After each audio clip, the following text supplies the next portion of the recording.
Hey guys, welcome back to the channel, or welcome if you're new. You should subscribe. Like the video. Last video I put out was coming up with a whole bunch of sketches in Reason.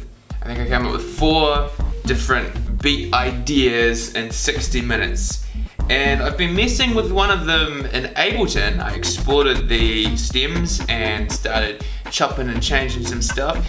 And I wanted to show you what I've done with that so far today, because it sounds nothing like it. This is what we started out with in Reason. This was the beat we decided to call Deep Fried Sushi.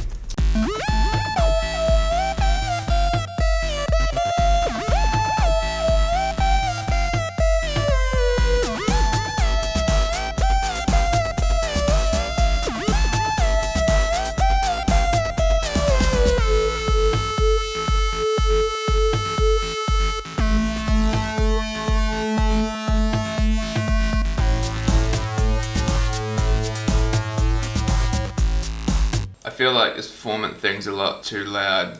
I think I turned that down. Let's just listen to what it sounds like without that formant thing.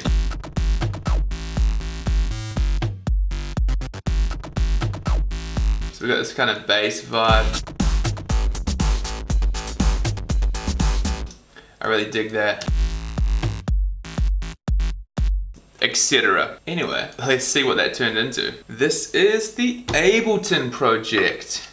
This is still a work in progress. I'm not used to saving different versions of files. I need to start doing that, I think, so I can kind of show the stages of the process a little bit more. But I started out with this first section in Ableton, and then kind of wrote some second sections, and then decided that the first section didn't fit with the other sections. So I've been trying to rework the first section so it fits with the rest of the song. And I haven't yet turned this into a whole song.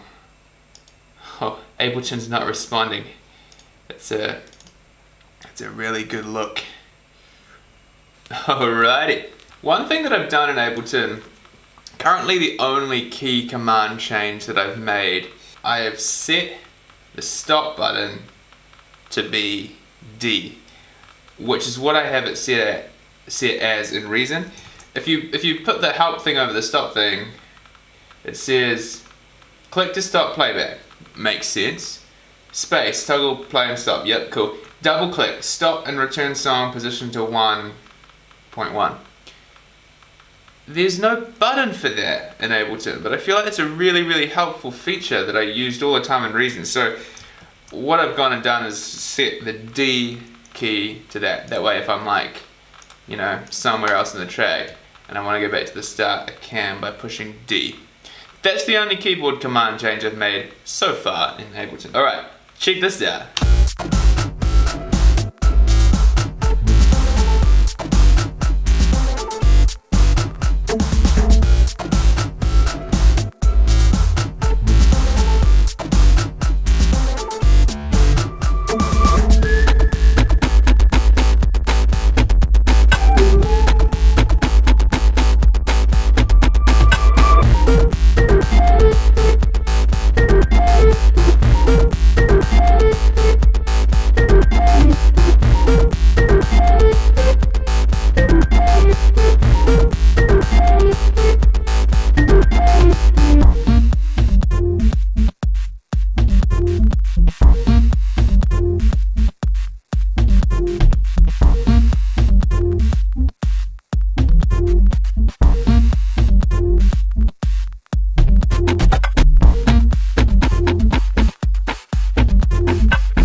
then there's a bit more raw material over here that I haven't done anything with yet.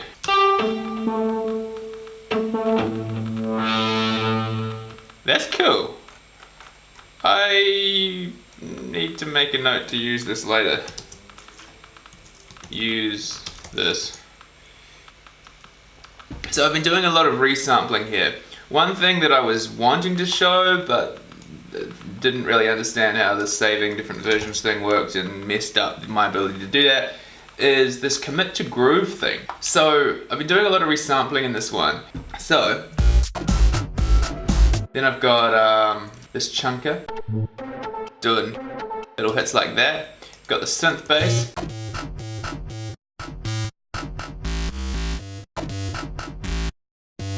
Which I think is layered with this one.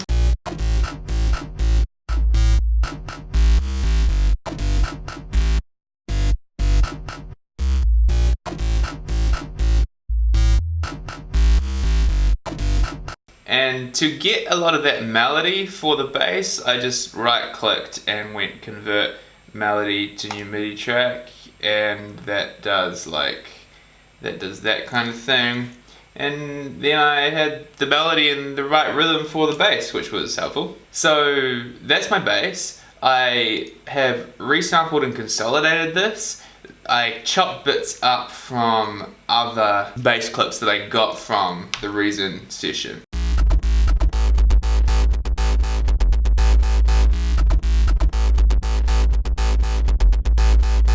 That was essentially just the loop from the Reason session. I really liked that groove, and so I added a sub and I added this percussion vibe here.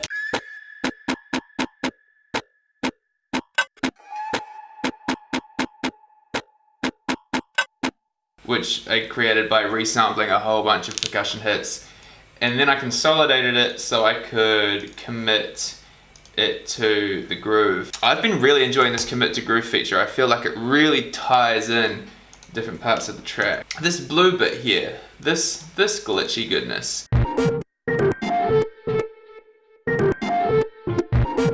I've consolidated it here and committed it to the groove here. This is what it looked like before. Like, I don't know if I can actually even hear really the distinct difference that it's making, but to me it feels better, it feels more locked in. I'm unsure whether that particular clip actually made a difference, but the one that I did notice it the most on was the percussion. When I committed the percussion to the groove, it just locked in so much better with the bass. It was awesome. Currently my session is super messy. I basically used to have everything that I want sidechained in this group. And I haven't really structured it yet. What I found was that this track here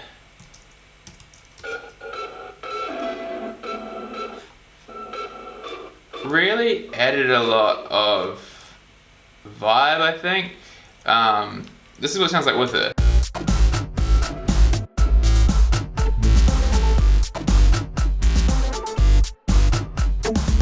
Alright, now without this track here.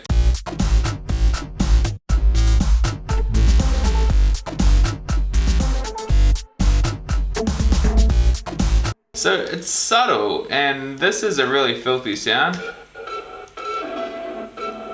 It doesn't even sound that good, but I think it adds just a bit of texture and a bit of color, and it's using material that comes back or will come back later in the track or however the arrangement works. So it kind of just ties everything together, I think. Yeah, I mean, I think that's basically the track so far. So you can see this is quite different from the original session in Reason. I'm kind of enjoying where it's going, parts of it anyway. Like, not gonna lie, it's not my favorite track I've made, but it's interesting. It's interesting. I think it will be better once I've actually arranged it into something. Currently, there's no arrangement, and it's like, it's a little all over the place. But yeah, if you like kind of seeing this before and after, like what I did with the sketch in Reason and now how it turned into this in Ableton, Don't forget to subscribe to the channel. But yeah, let's listen to this one more time.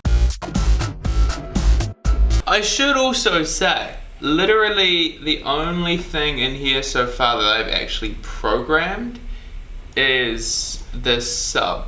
Everything else in this has been manipulating audio. Okay, let's listen. One more cool thing, my basses I always color code orange, and so this melody here, I think, I basically just pitched that down an octave. And then with the bass down here, I basically flipped it. So instead of having the bass be the bass, this is now the bass. So it's got a massive high pass filter on it. So the role of the instrument or whatever switches here. This goes from being the melody and that goes from being the bass to this becomes the bass and this becomes kind of like a percussive effect. And the sub down here is doubling. But when we get to this section here, the sub is doubling this melody. So yeah, I thought that was a cool switch. I really like how that kind of sounds when it goes down the octave.